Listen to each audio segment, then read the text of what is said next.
Bom dia a todos. Hoje é dia 19 de janeiro de 2017. Continuando a série de estudos bíblicos, irei tratar sobre Mateus, capítulo de número 9. Iremos fazer primeiramente a leitura bíblica. Diz assim, capítulo 9, versículo 1 em diante. E entrando num barco, passou para o outro lado, e chegou à sua cidade. Eis que lhe trouxeram um paralítico, deitado numa cama. Versículo 2. E Jesus, vendo a fé deles, disse ao paralítico: Filho, tem bom ânimo, perdoados te são os pecados. Versículo 3: Diz que alguns dos escribas diziam entre si: Ele blasfema.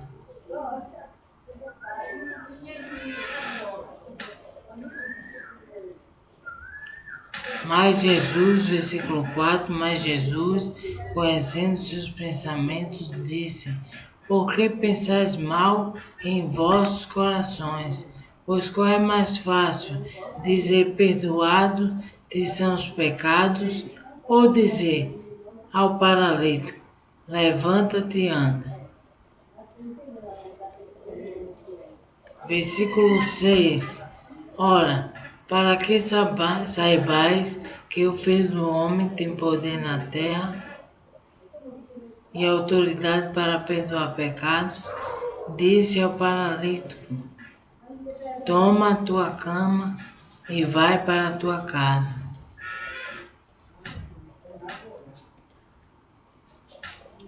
Versículo 7.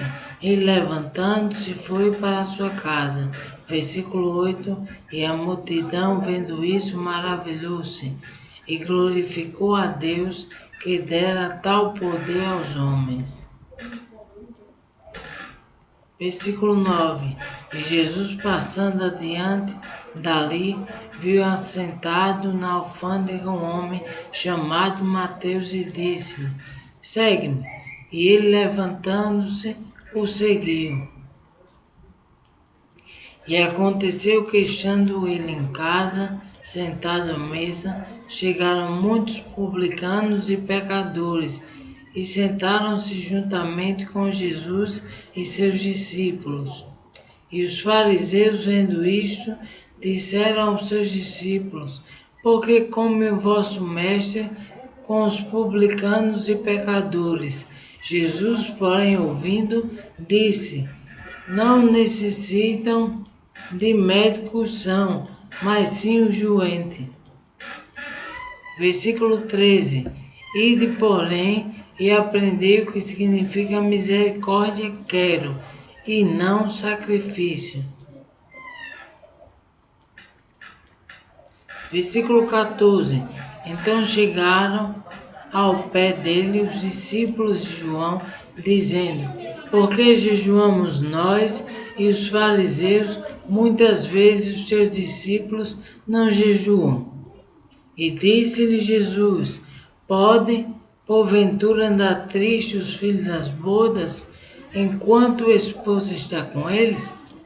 Dias, porém, virão, em que ele será tirado o esposo, e então jejuarão. Versículo 16. Ninguém deita remendo de pano novo em roupa velha, porque semelhante remendo rompe a roupa e faz maior a rotura. Versículo 17. Nem se deita vinho novo em odres velhos. Aliás, rompem-se os odres, entorna-se o vinho e os odres estragam-se. Mas deita-se vinho novo em odres novos, e assim ambos se conservam. Versículo 18. Disse-lhe essas coisas, eis que chegou um chefe e o adorou, dizendo: Minha filha faleceu agora. Minha filha faleceu agora mesmo, mas vem, impõe-lhe a tua mão e ela viverá.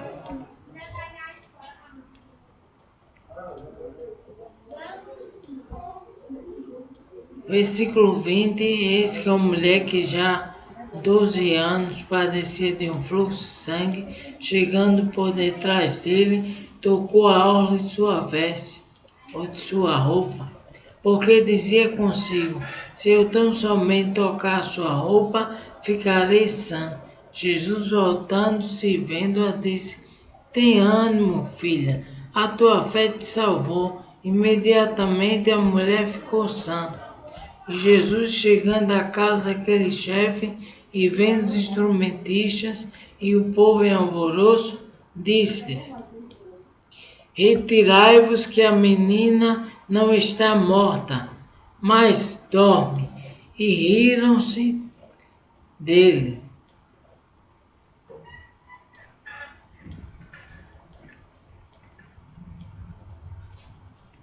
E logo o povo foi posto fora. Entrou Jesus e pegou-lhe na mão, e a menina levantou-se. E espalhou-se aquela notícia por todo aquele país. E partindo Jesus de ali, seguiram-lhe 2 cegos, e clamando e dizendo, tem compaixão de nós, filho de Davi. Quando chegou a casa, os cegos se aproximaram dele, e Jesus disse-lhes, crede vós que eu posso fazer isso? E disseram, sim, Senhor. Tocou então os olhos dele, dizendo, seja-vos feito segundo a vossa fé. E os olhos se lhe abriram. E Jesus ameaçou-os, dizendo, olhai que ninguém o saiba.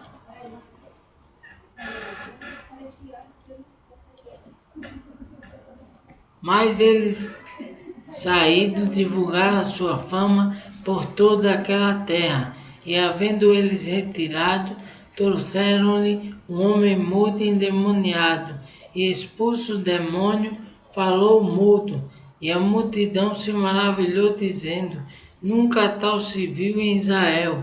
Mas os fariseus diziam, ele expulsa os demônios pelo príncipe dos demônios. E percorria Jesus todas as cidades e aldeias, ensinando nas sinagogas deles, e pregando o evangelho do reino, e curando todas as enfermidades e moléstias entre o povo. E vendo as multidões, teve grande compaixão delas, porque andavam cansadas e desgarradas, como ovelhas que não têm pastor.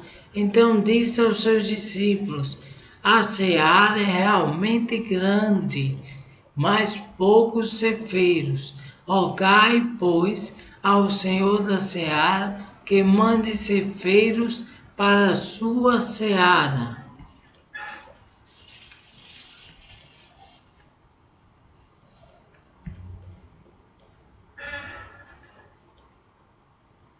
O estudo capítulo 9, versículo 1 a 8.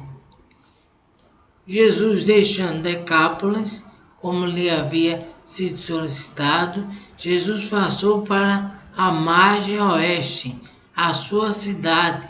Essa cidade era Cafarnaum, que ele tinha escolhido como quartel-general para o seu ministério na Galiléia. Ela estava localizada na costa noroeste do lago da Galiléia. Ali trouxeram a ele um paralítico, uma única palavra em grego, paralítico. Quando Jesus viu a fé deles, provavelmente tanto a do homem enfermo quanto a dos seus amigos, disse ao paralítico, perdoados te são os pecados. O texto grego diz, os teus pecados estão perdoados. Este já era um fato concreto. Os judeus acreditavam que as enfermidades eram consequências do pecado na vida de uma pessoa. Podemos ver em João, capítulo 9, versículo 2. Existe a possibilidade de que a paralisia deste homem tenha sido causada em parte por um severo complexo de culpa e que ele precisava, antes de mais nada, cuidar desse aspecto. Alguns escribas ali sentados pensaram: ele blasfema. Jesus, conhecendo os seus pensamentos, perguntou: por que pensais mal em vossos corações?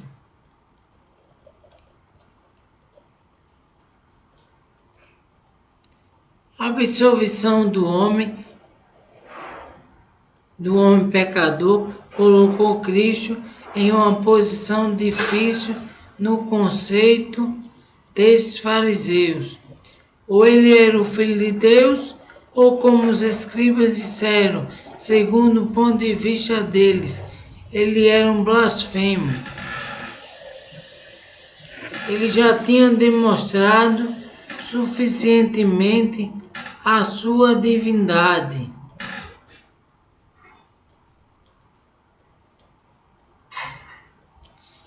A sua divindade e que tinha o direito divino de perdoar os pecados. O que é mais fácil? Perguntou Jesus. Dizer ao paralítico: perdoados são os teus pecados, ou levanta-te e anda? A resposta dos escribas teria sido a primeira, pois ninguém poderia confirmar os resultados dessa afirmação. Mas Jesus curou o corpo do homem, um fato possível de ser observado como prova que ele tinha perdoado seus pecados. A cura deste paralítico de Cafarnaum é a primeira história que coloca o divino poder de cura de Jesus em uma relação direta com o seu divino poder e autoridade para perdoar os pecados. Como o caso do evento anterior, a narrativa de Mateus é muito mais curta e menos vivida do que a de Marcos, capítulo 2, versículo 1 ao 12, ou de Lucas, capítulo 5, versículo 17 ao 26. Ele não diz nada sobre os 4 homens. Marcos, 4 homens que traziam um paralítico, descobrindo o telhado e fazendo uma amostra legítima das diferenças típicas dos 3.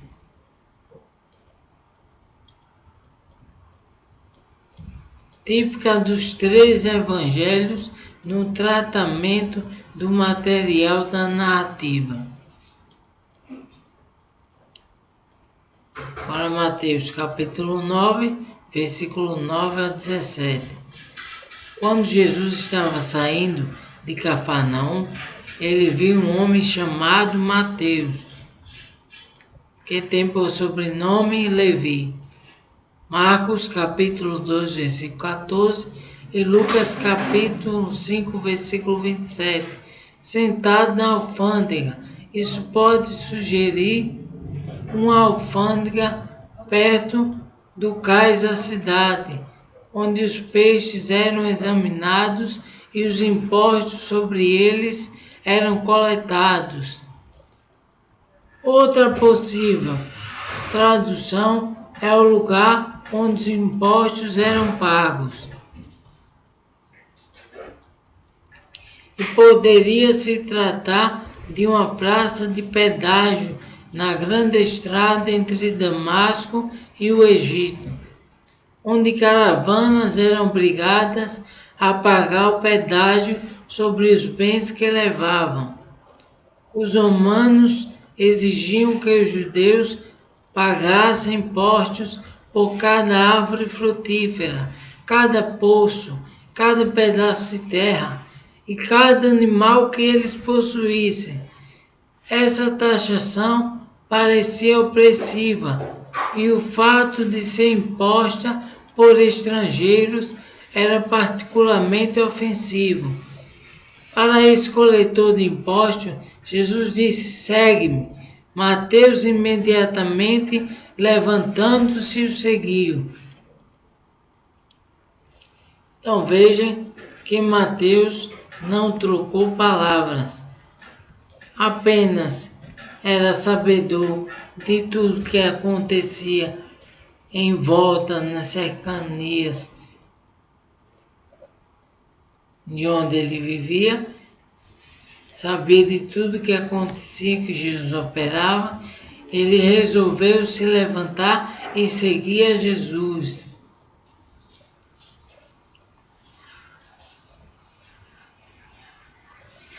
Jesus agora queria que Mateus não o conhecesse somente de ouvir falar, mas queria uma experiência pessoal. Jesus queria mudar a situação de Mateus. Jesus queria se revelar para Mateus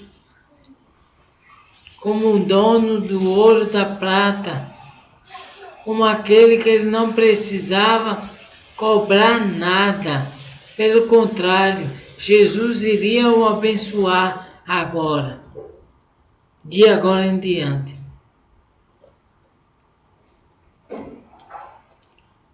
Quando Jesus estava sentado à mesa, literalmente quer dizer reclinado à mesa, em casa, Lucas capítulo 5, versículo 29, a identifica como sendo a casa de Levi, ou seja, Mateus. Muitos publicanos e pecadores sentaram-se juntamente com Jesus e seus discípulos. Uma boa tradução para publicanos é coletores de impostos. Os publicanos eram homens ricos, normalmente romanos, que eram responsáveis pelos impostos de regiões inteiras. Os assim chamados publicanos dos evangelhos eram os coletores de impostos locais. Judeus que eram odiados pelos seus compatriotas. Eles eram considerados de dupla face e desprezível, porque tinham vendido seus serviços para o opressor estrangeiro, contra o seu próprio povo, e estavam literalmente envolvidos em um roubo. Os pecadores eram aqueles que assim eram considerados pelos fariseus, porque não eram cuidadosos na observação das muitas exigências cerimonial da lei escrita e oral. Um judeu sério não comeria com os publicanos nem com os pecadores. Então os fariseus reclamaram aos discípulos. Aparentemente temiam atacar Jesus diretamente, mas o mestre tinha uma resposta para ele. Não necessitam de médicos são, mas sim os doentes. Isto expressa um fato perfeitamente óbvio e explica por que os fariseus desprezavam Jesus. Eles pensavam que eram sãos.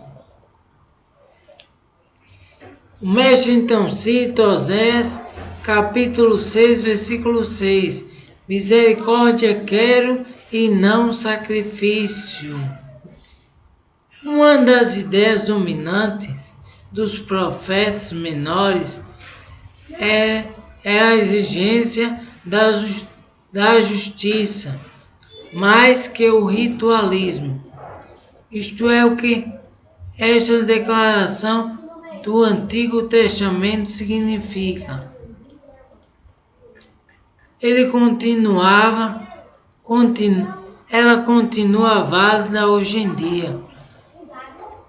Nenhuma quantidade de sacrifício de animais, nem ritualismo ou retidão exterior compensa a falta de amor e de misericórdia na vida de uma pessoa. Jesus não veio para convocar aqueles que consideram justos, mas que tinham necessidades, aqueles que eram pecadores, desprezados. Em Mateus capítulo 9, versículo 14 ao 17, vai falar sobre o jejum. Podemos ver também Marcos capítulo 2, versículo 18. Torna este episódio mais vívido, apresentando o contexto da situação. Os discípulos de João e os fariseus jejuavam. Isto é, na verdade, era um dia de jejum. Estes dois grupos de judeus rigorosos estavam respeitando a ocasião. Eles ficavam chocados ao ver os discípulos de Jesus estavam comendo em um dia de jejum. Então fizeram perguntas a esse respeito. A expressão muitas vezes não aparece nos manuscritos gregos mais antigos, deixando-a fora. A pergunta em Mateus é basicamente a mesma em Marcos. Por que jejuamos nós e os fariseus e os seus discípulos não jejuam? Jesus respondendo, usando a imagem de um casamento.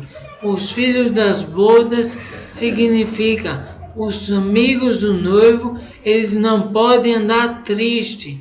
O jejum é de alguma maneira um símbolo de tristeza, enquanto o noivo está com eles.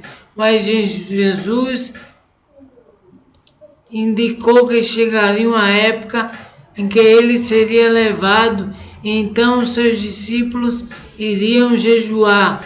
Para ilustrar o contraste entre o antigo e o novo, Jesus mencionou duas parábolas curtas. A primeira foi aquela que tratava de fazer um remendo novo em uma roupa velha.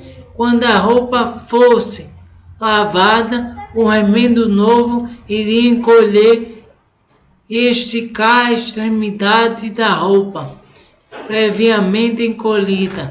Isto faria com que a roupa se rasgasse.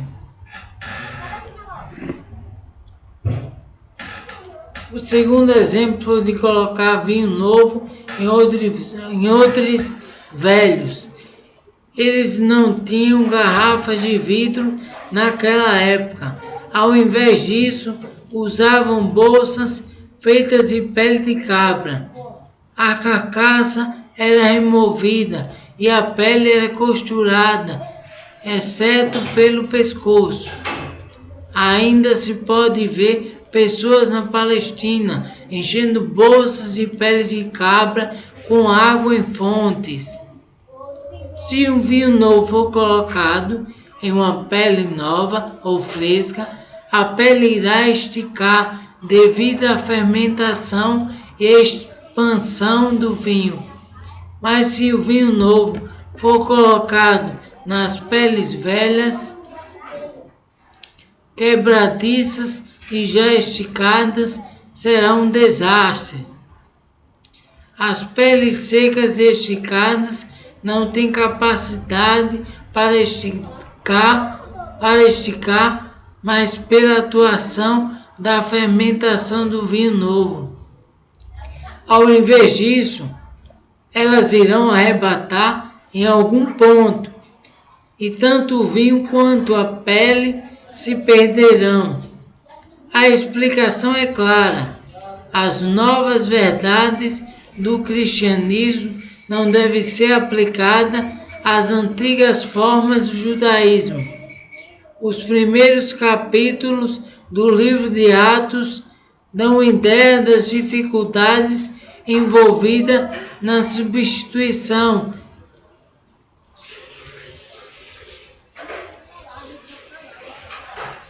das peles antigas pelas novas.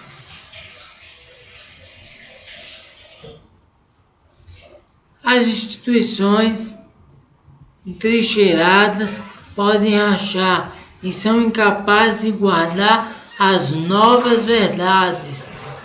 Os 3 episódios dessa sessão está no capítulo 9, versículo 9 a 17. São encontrados nos evangelhos sinóticos. Veja também Marcos, capítulo 2, versículo 13 ao 22 e Lucas, capítulo 5, versículo 27 ao 39. O terceiro conjunto de milagres.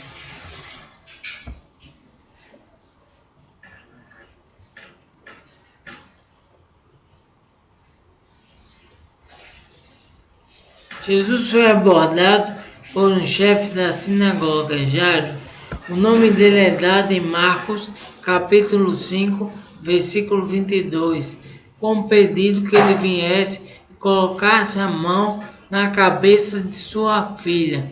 Mateus relata que Jairo disse: minha filha faleceu agora mesmo, ao passo que Marcos apresenta: minha filha está moribunda. Marcos, capítulo 5, versículo 23, literalmente quer dizer, ao seu último suspiro. Marcos e Lucas falam de alguém que conta quando estavam a caminho da casa, que a filha tinha morrido, mas ela estava morta. Quando Jesus começou a caminhar com Jairo, uma vez mais, para uma explicação, nos valemos o costume de Mateus de resumir a narrativa. Marcos e Lucas são os detalhes corretos que preenchem o magro relato de Mateus. Enquanto Jesus estava acompanhando Jairo até a sua casa, uma tímida mulher que vinha sofrendo de uma hemorragia durante 12 anos veio por detrás dele e tocou a orla de sua veste e a borda da sua veste. Números 15, versículo 38. Ele acreditava que se tocasse a sua veste, ficaria sã. O verbo aqui é suso, que é usado com frequência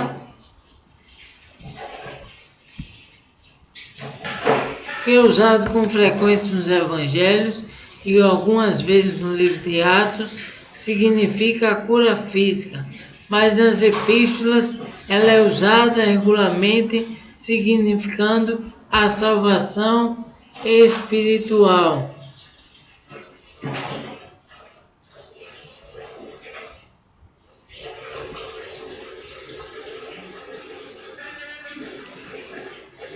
O capítulo 9, versículo 27 ao 31, vai falar sobre a cura de 2 cegos.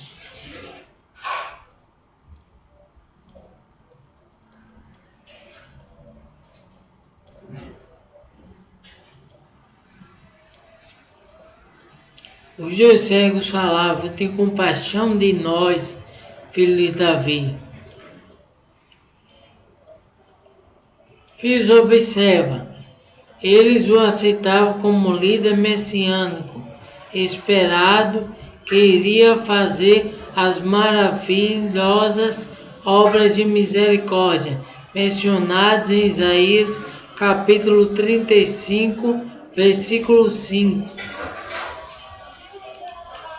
Isso é provado quando eles afirmavam a sua fé em Jesus.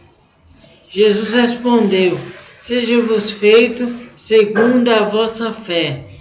Sempre Jesus mostrava a questão da fé.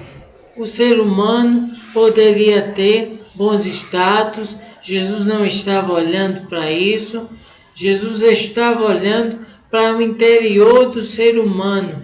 E quando o interior tivesse uma fé, poderia ser do tamanho de um grão de mostarda, que é a menor das sementes.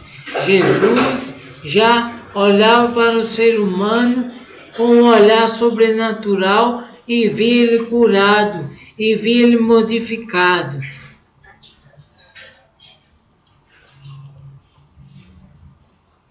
Estamos vivendo em uma época que a fé espiritual está morrendo no meio do povo de Deus.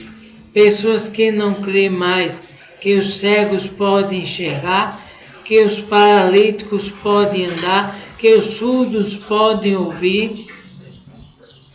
Pessoas que não creem mais no impossível de Deus.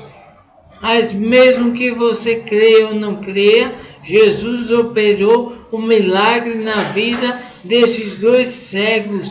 E Jesus quer operar um milagre também na tua vida. O capítulo 9, versículo 32 ao 34, vai falar a cura do endemoniado e mudo.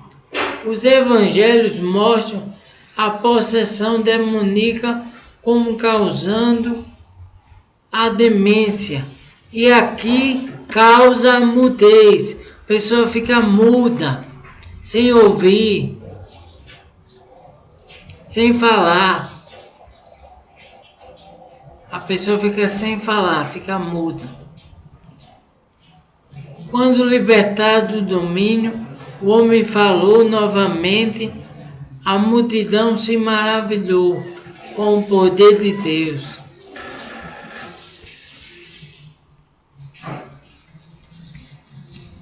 Mas os fariseus tinham uma outra explicação para o feito.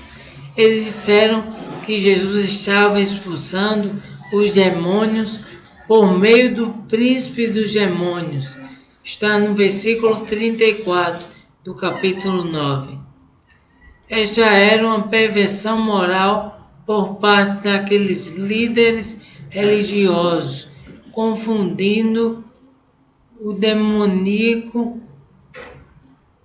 com o divino.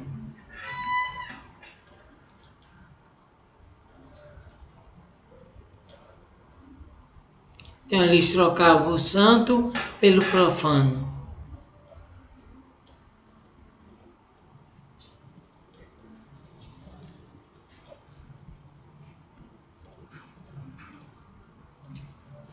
A necessidade de obreiros. Em Mateus capítulo 9, versículo 35 ao 38. Jesus vai mostrar que a seara é realmente grande, mas poucos são ceifeiros. Então a obra de Deus, há muitos lugares precisando ouvir a mensagem de Deus, ouvir a pregação, mas poucas pessoas são quem se prontifica a pregar a palavra e às vezes a ajudar alguém que está com necessidade espiritual ou física.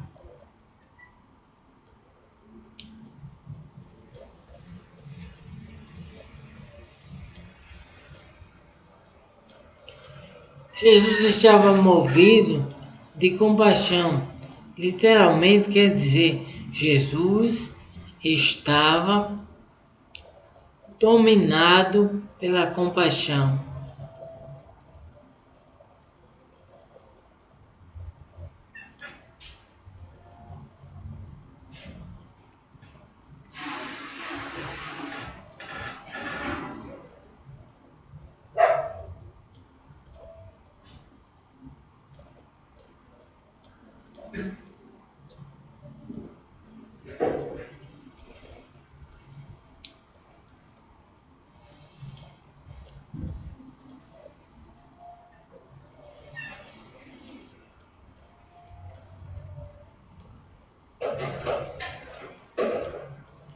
Jesus escolheu os 12 discípulos e lhe deu autoridade sobre os demônios.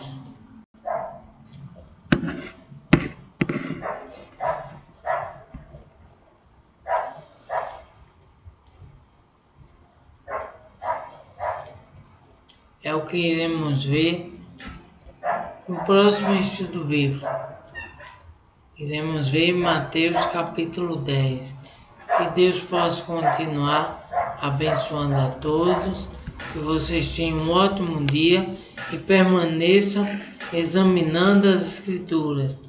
A Bíblia diz: examinai as Escrituras e retende que é bom.